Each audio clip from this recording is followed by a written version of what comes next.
안녕하세요, 우기부기입니다. 오늘은 최근에 제가 읽은 책들이 있습니다. 이 책들을 다 읽고 제가 어떤 느낌을 받았는지 조금씩만 한번 맛을 봐보면서 제가 정말로 좋아하는 책 이야기 시간을 가져보도록 하겠습니다. 먼저 앞에 있는 이 네 권의 책은 제가 정말로 좋아하는 독서와 글쓰기에 관련된 책입니다. 첫 번째 책은 마흔 이후 인생길, 지적 생산의 기술, 이 천자를 쓰는 힘, 서평 쓰는 법, 이렇게 네 권의 책은 독서와 글쓰기에 관련된 책이고요. 그리고 나머지 두 권의 책은요, 한 권은 죽음의 수용소에서, 하나는 데미안, 이 책인데요. 한 권씩 간략하게 이야기를 나눠보자면요, 먼저 서평 쓰는 법이라고 해가지고 한 권의 책을 읽고 어떤 식으로 책에 대해서 이야기를 해야 될지 정말 잘 알려주는 책이에요. 책을 읽으면서 느낀 거는 내가 왜 이때까지 이런 서평에 관련된 책을 보지 않았는가 싶을 정도로, 한편으로 제가 유튜브에서 책 이야기를 많이 하는데 이런 이야기에 대해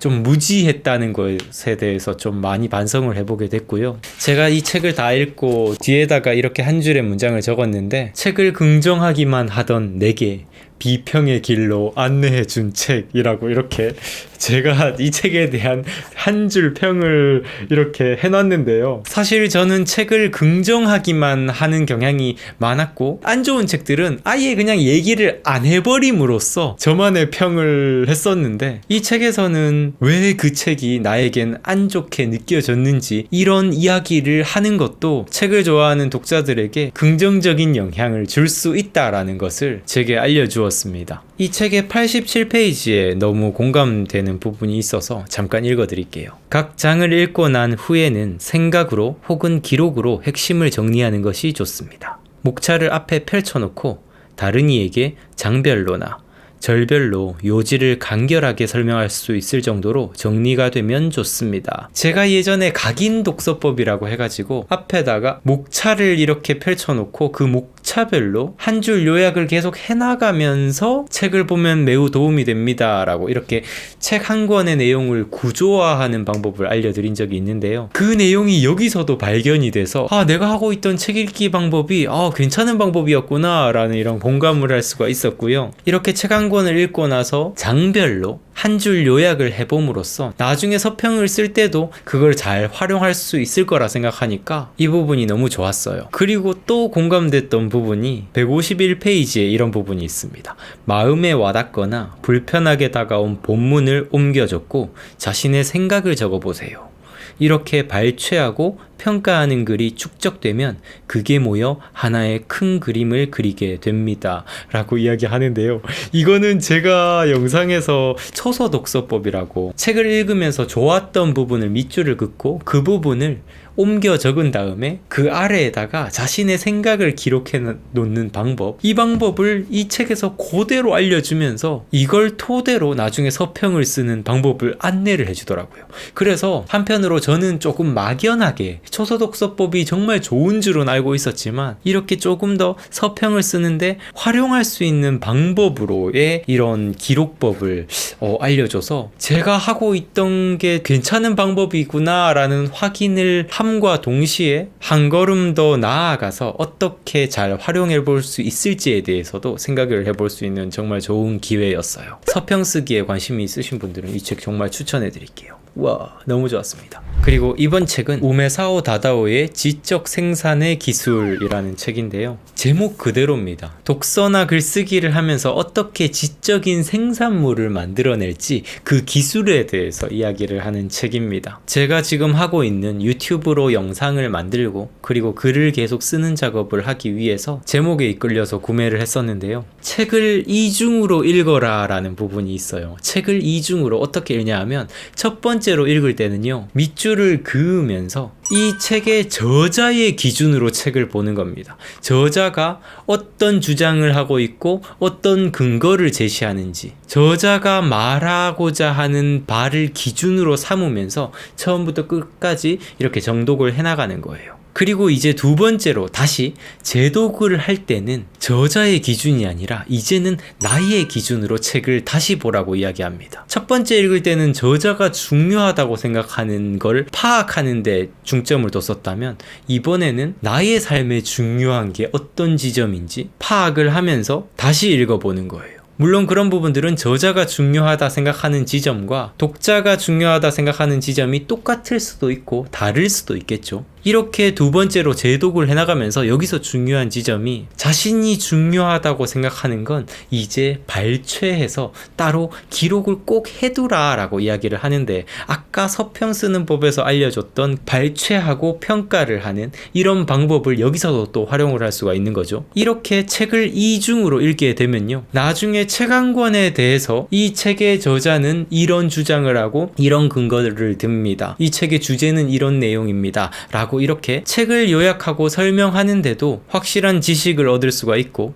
그리고 또 한편으로 이제 개인적으로 어떤 지점이 좋았다라고 이야기를 하는데도 아주 큰 도움이 되겠죠. 객관성을 가지면서 한편으로 개성까지 갖춘 나만의 지적인 창작물을 만드는데 아주 좋은 방법이 될 것 같아서 이 부분이 너무너무 좋았어요. 자, 그리고 다음 책은요, 이 천자를 쓰는 힘. 이 책은 이 제목의 말 그대로예요. 이 천자라고 하면 원고지 10장이거든요. 원고지 10장의 이 분량이 글의 최소 단위임을 설명을 하면서 그 이 천자 쓰기만 계속 반복하면 그게 모여서 책이 되고, 그게 모여서 나중에 긴 논문이 되고, 이 천자가 글을 제대로 쓸 줄 아는 사람과 그렇지 않은 사람을 가르는 이 분기점이라고 이야기를 합니다. 그래서 어떤 마인드를 가지고 접근을 해야 이런 원고지 10장을 쓸 수 있는 기반을 닦을 수 있는지, 그리고 어떤 기술을 가지고 이 원고지 10장의 분량을 채울 수 있는지에 대해서 쏙쏙쏙 알려주고 있습니다. 너무너무 공감 가는 부분이 많았고, 영화라든지 만화라든지 다양한 곳에서 소재를 뽑아오는 거, 이건 제가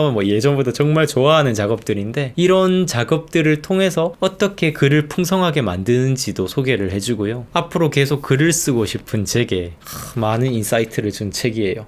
이 중에서 또 좋았던 부분이 있습니다. 책에다가 밑줄을 그으면서 읽어나갈 때 3가지 색깔의 볼펜을 사용해서 밑줄을 그으라고 이야기하는데요. 저 같은 경우는 볼펜이 아니고 이렇게 색연필을 활용을 해서 밑줄을 그으면서 열심히 독서를 하는데요. 이 책의 저자 사이토 다카시가 강조하는 3가지 색깔의 방법은요, 저자가 주장하는 가장 중요한 핵심에다가는 빨간색으로 밑줄을 긋고요, 그 다음으로 중요하다고 생각하는 지점에다가는 파란색으로 밑줄을 긋고요, 그리고 이제 독자 입장에서 독자가 중요하다 생각하는 부분에다가는 초록색으로 이렇게 밑줄을 그으라 라고 강조를 하는데요. 이게 또 좋았던 게 나중에 책을 한번 쭉 보고 난 다음에 다시 그 밑줄만 확인을 하면서 이 책의 핵심을 정리하고 싶으면 빨간색 색연필만 정리를 하면 되고, 개인적으로 내 삶의 적용 지점을 찾고 싶다면 초록색 부분만 찾으면 된다라고 이렇게 딱 명확하게 알려주더라고요. 그래서 저도 이렇게 여러가지 색연필을 사용을 하고 있긴 했지만 이렇게 명확하게 독서 기록을 하는 방법을 알려줘가지고 진짜 너무너무 큰 도움이 됐습니다. 그래서 여러분들도 한번 활용해 보시면 좋을 것 같아요. 다음 책은 한기호 작가님의 40 이후 인생길이라는 책에 대해서 이야기를 나눠보고 싶은데요. 이 한기호 작가님은 출판 평론가이신데요. 이 책을 통해서는 한국의 시대별로 유명했었던 책들을 언급을 하면서 비판할 지점은 비판하고 칭찬하는 지점은 칭찬을 하고 있어서 한국형 자기계발서에 대해서 저는 좀 새로운 시각을 얻게 되었고요. 그리고 우리가 살아오면서 각 시대별로 어떤 문제의식을 가지고 있고, 그 문제의식을 해결하는 차원에서 다양한 책들이 출간된다는 걸 제가 이 책을 보면서 많이 배울 수 있었습니다. 특히 이 책에서 제가 정말 너무너무 동기부여가 되었던 부분을 같이 한번 나눠보자면요, 100권의 책 읽기를 강조하는 부분이 있습니다. 100권의 책 읽기를 권합니다. 자신이 평생 하고 싶었고 가장 잘할 수 있고 가장 즐겁게 할 수 있는 분야의 책 100권을 100권이면 입문서부터 전문서까지 모두 포함할 수 있어 이 책들만 잘 읽으면 전문가 수준이 될 것입니다. 일주일에 2권씩 읽으면 1년이면 족합니다.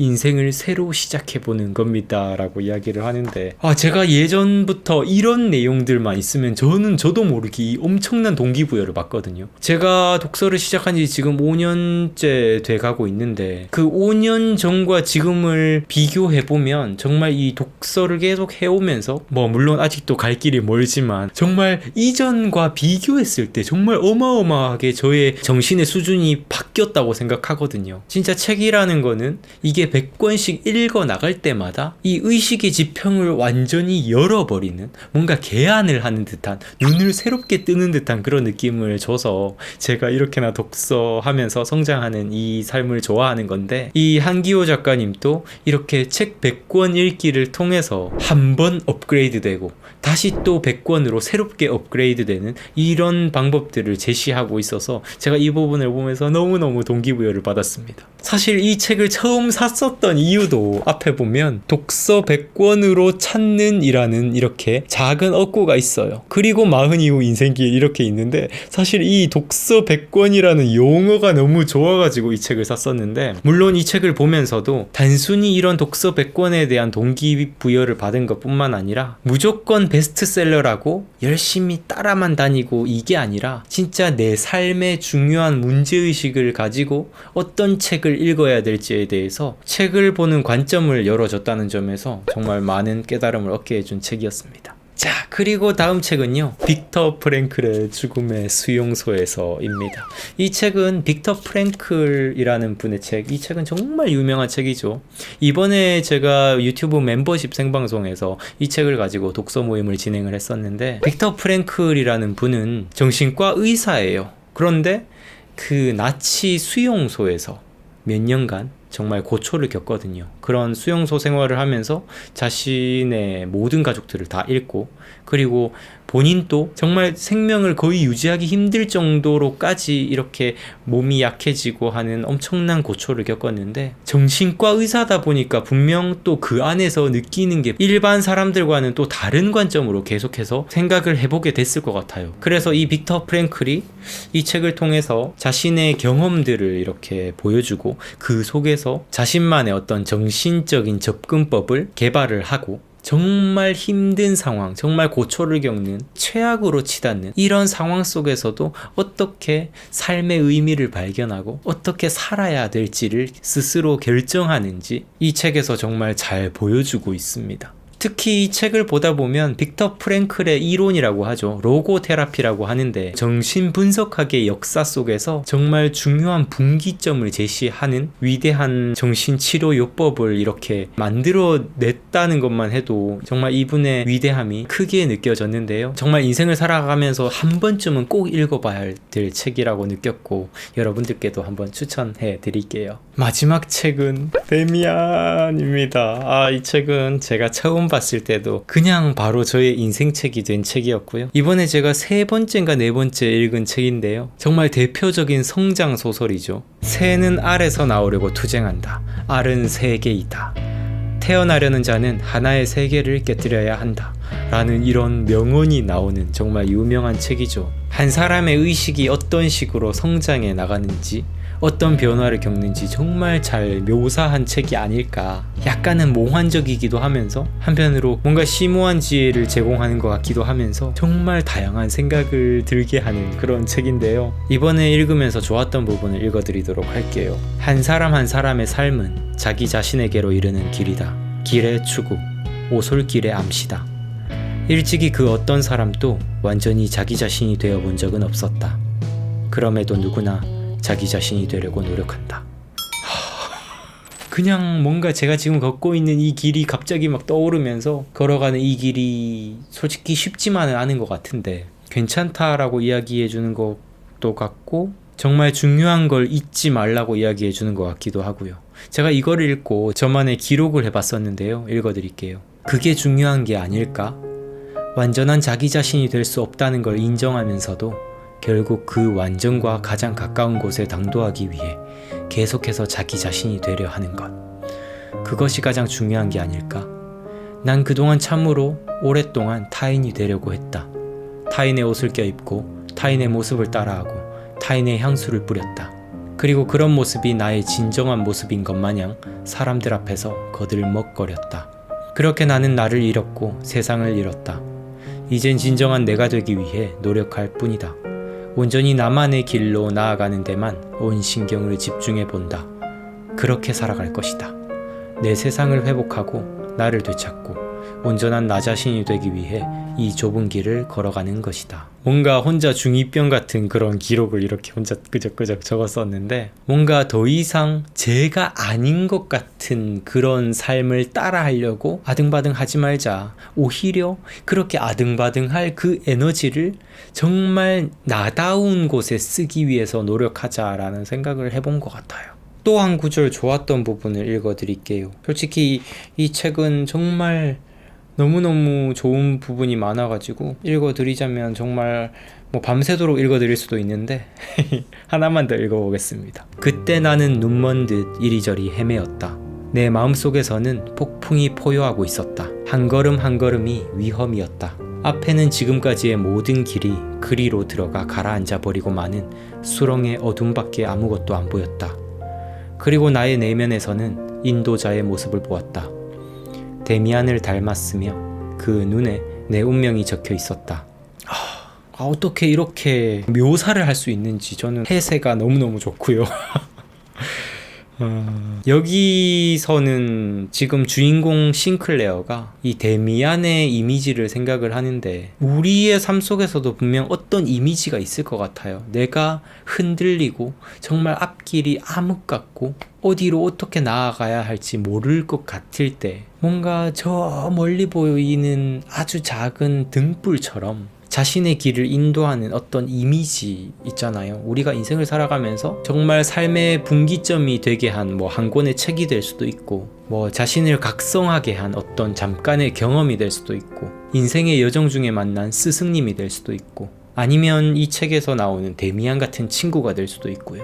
이런 한 가지 이미지, 정말 암흑 속에서 다시 내 길을 상기시켜주는 그 오솔길의 방향을 제시해주는 그런 이미지, 그런 형상을 우리의 삶 속에서 정말 가지고 있는 게 정말 중요하지 않을까. 사실 저에게는 책이란 존재가 그런 존재이기 때문에 제가 이렇게 책을 사랑하고 독서를 좋아하는 건데 오늘 이렇게 여러 가지 책들을 통해서 진짜 지금 긴 시간 동안 어쩌다 보니까 이렇게 이야기를 나눴는데요. 사실 좀 짧게 간략하게 탁탁탁 소개하고 끝내려고 했는데 이거 책 이야기를 하다 보니까 저도 모르게 자꾸 길어져가지고 참 이거 고질병인 것 같은데 모르겠어요. 혹시 여러분들 조금 더 간략하게 탁탁 쳐내가지고 그냥 짧게 이야기하고 그냥 넘어가세요 라고 이렇게 딱 말씀해 주시면 또 앞으로 그런 식으로 찍어보도록 하겠습니다. 아니면 그냥 마구잡이로 하고 싶은 말 다 하세요 이렇게 또 이게 좋으시면 또 이렇게 피드백을 해주시면 제가 또 그렇게 반영해서 영상을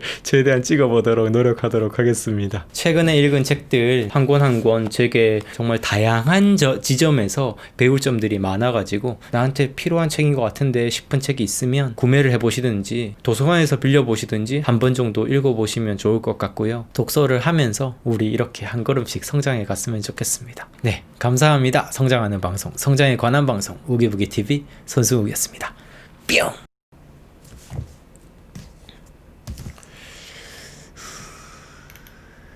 뭐 이렇게 길어지냐.